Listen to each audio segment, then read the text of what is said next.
I'm going to come in here and just trim the back off. So I'll get started here. See if I can get a hold of the end.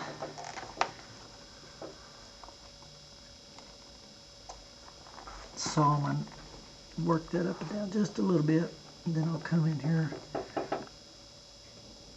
Be very careful and don't force the knife, just let the sharp knife edge do the work. And then now what I'll do is come down and meet my other mark there. Alright. Now the seat jockey is ready to be taken out, flattened out a little bit, and then I'll show you how to fold it over and mark the other side.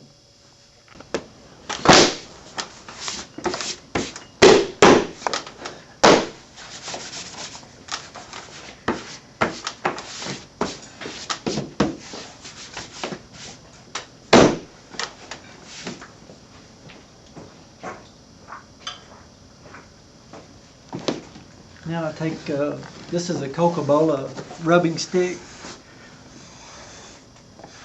Smooth the grain out on this. Make sure it's good and flat.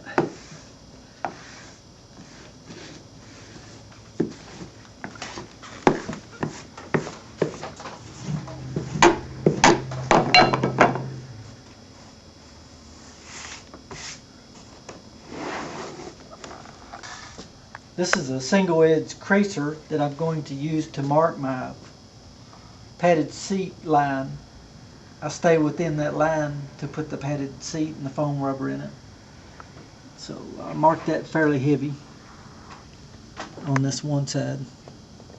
Okay, now it's time to fold this over so I can scratch my mark on this other half of the seat jockey. And I do that by laying that over. I've got my ear here. I take a sewing awl and put down right in the corner of that ear. Make sure everything is pulled tight. This has to be pretty precise as far as the fold and the center. It needs to be right on the mark.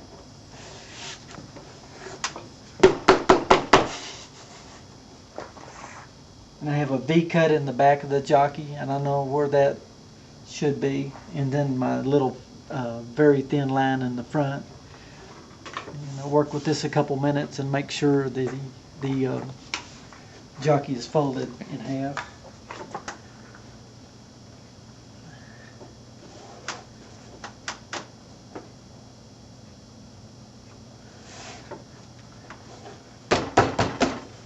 Once I get it where I want it, put another sewing awl right up at the front of the jockey. The catcher will cover that hole up. I'll take a fairly sharp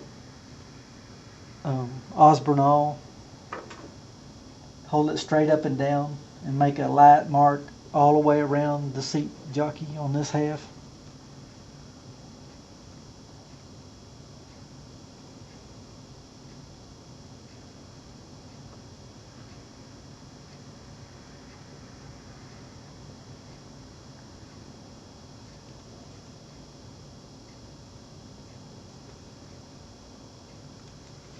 Okay, now it's ready to be trimmed to the right size. So follow the mark and cut with your mini Craftsman knife, and we'll have the seat jockey will be cut to shape. Alright, I'm going to tap my line for my padded seat. This should transfer so I can see it.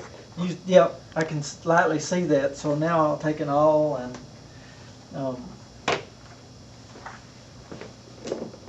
make my mark a little darker, and then I'll come back with my single edge creaser and make a heavy crease.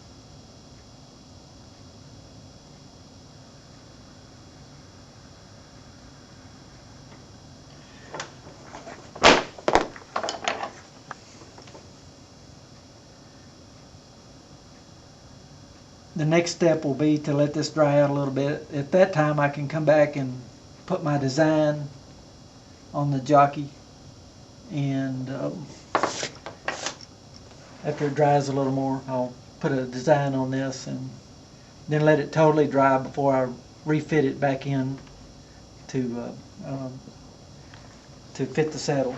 And when I go back in the next time, this will be, I'll let this dry overnight. It has a design on it. It'll be totally dry, and I'll come back and wet it in the middle, use my pull down strap and pull it down in there, and then it takes about another day for it to really form and set, and then you have a good fitting seat jockey.